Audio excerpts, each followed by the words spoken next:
Roger Webb, and welcome to my workshop, studio, lab, whatever you'd like to call it.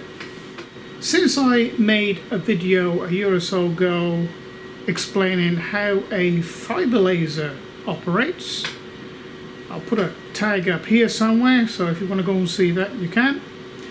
I have had so many people ask me, could I explain how a CO2 laser operates?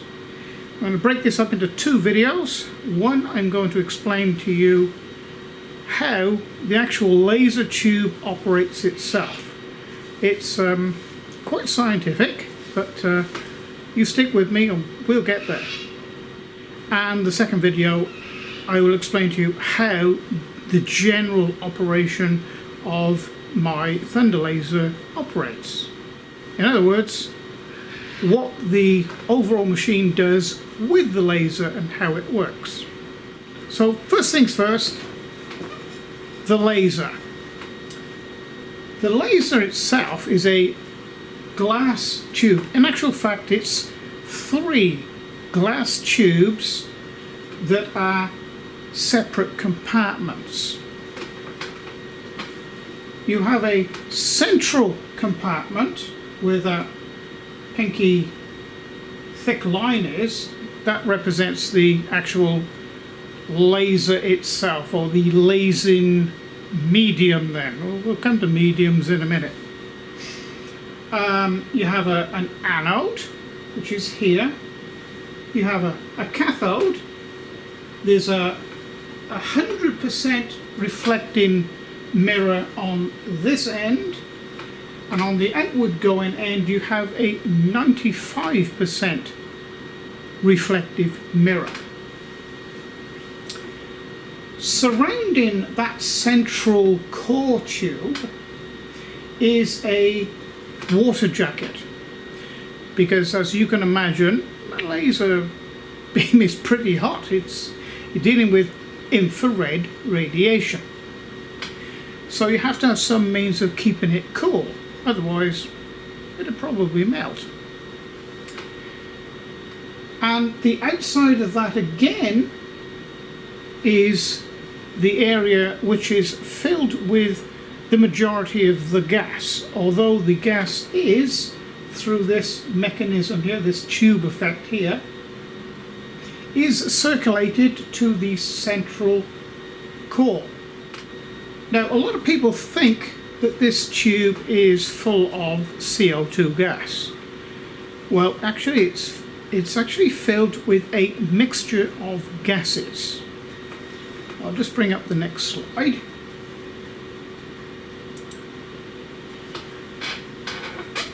Okay.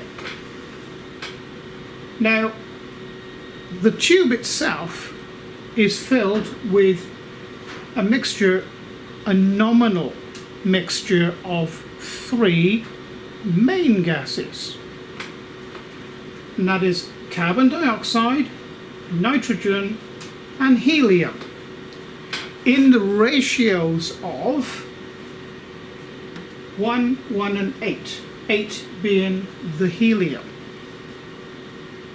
Okay, so you know the majority of gas inside there is helium, and a minority of gas is carbon dioxide. But it is the carbon dioxide that actually does the work, or the bulk of the work, the heavy lifting there. Now, depending on the application of the laser, some tube manufacturers will introduce certain other gases like hydrogen, xenon, oxygen, or carbon monoxide. Now, these are only trace gases that are mixed within the main mix of gases as helpers, that we'll say. And as you'll notice here, a lot of the manufacturers will keep the actual percentage of mixture a trade secret. Now, the main 3 gases, carbon dioxide, nitrogen and helium, this is their main jobs. The CO2 is responsible for generating the infrared radiation.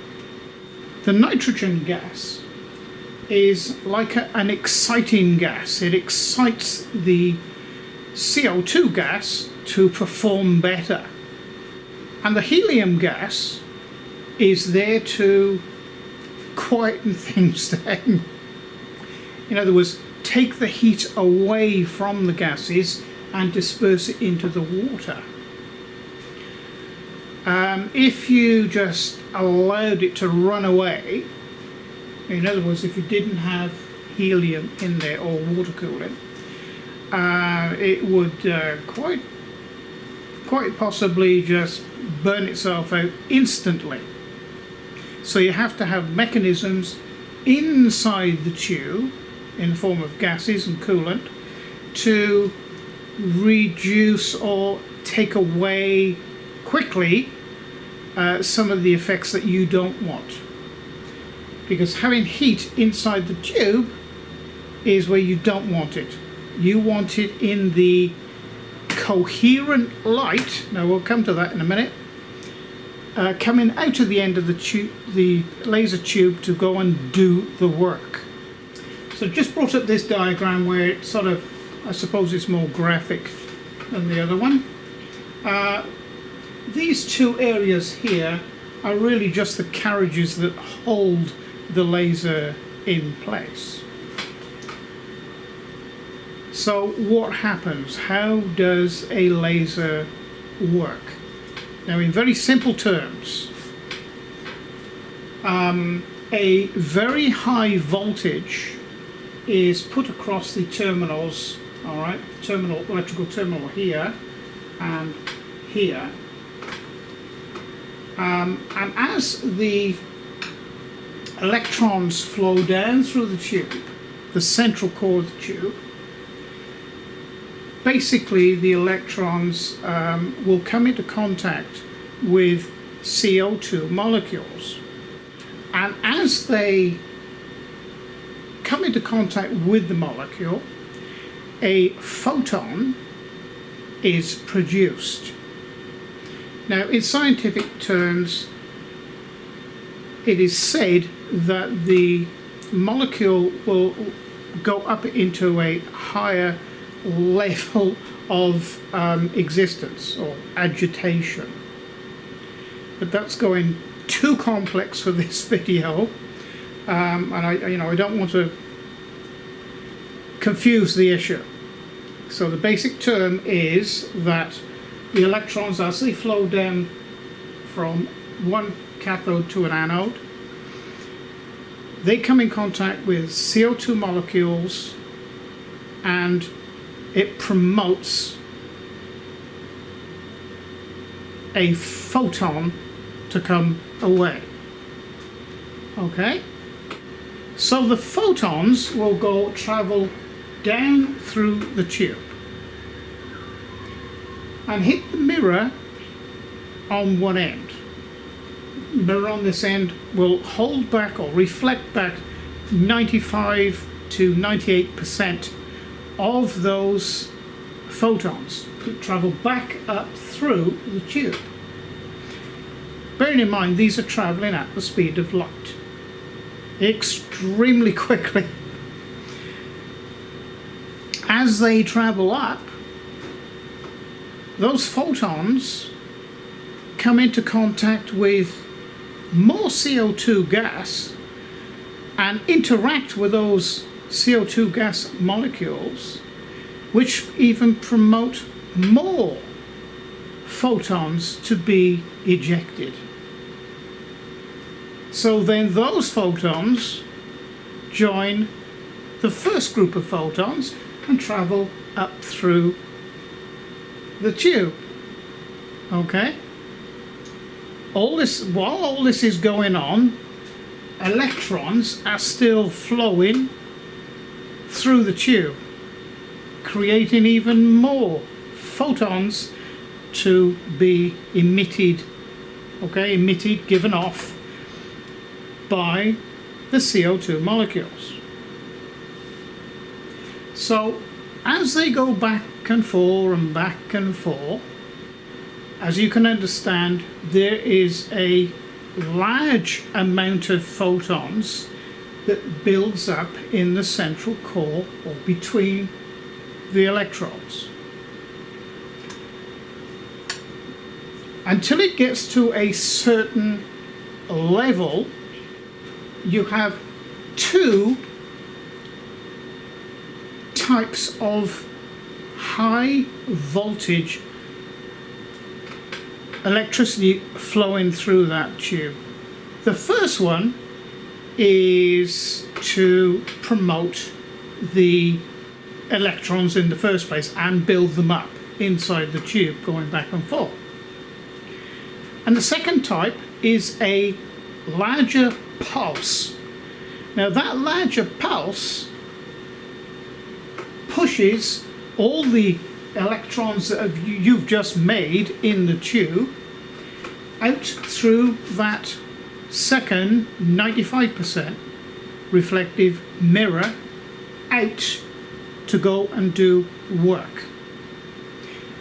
Now what you must understand is a laser tube and electronics in general, and I've already mentioned, operates at the speed of light. So quick it is beyond our perception of time. Okay, so to us it is instant, but in the scheme of things, in electronics and science, it is actually quite slow. So there is a time factor. Now that time factor, when I explain to you how the whole laser system works, will come into its own importance. But so long as you understand that you have general electrical high voltage, we're talking 100,000 to 150,000 volts, very, very, very high voltage output, right, flowing through this tube. Okay, now that in general terms, right, is producing the photons, all right, which are bouncing back and forth in the central core of the tube rapidly. Then you get an extra burst or pulse of electrical energy that comes from the laser controlling computer, which promotes or tells the laser tube, send them out through the end of the tube to go and do some work. Basically, that's what it's doing. So there's two forms of electrical activity in that tube. Now then, it gets a little bit more complicated than that. Now I've already explained to you that there are several different gases in there, right?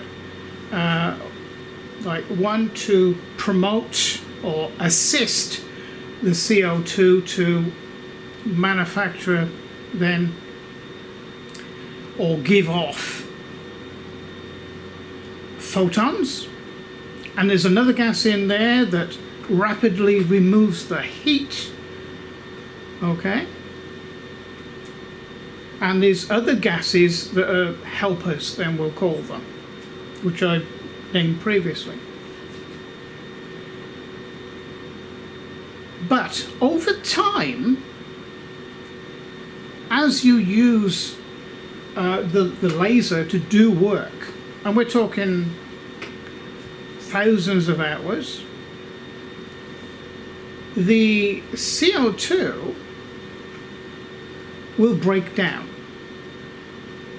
and it doesn't readily recombine to form CO2. So in my particular laser, and I'll take you to it in a second, it has in the central core a very, very thin coating of gold. and have a look at it.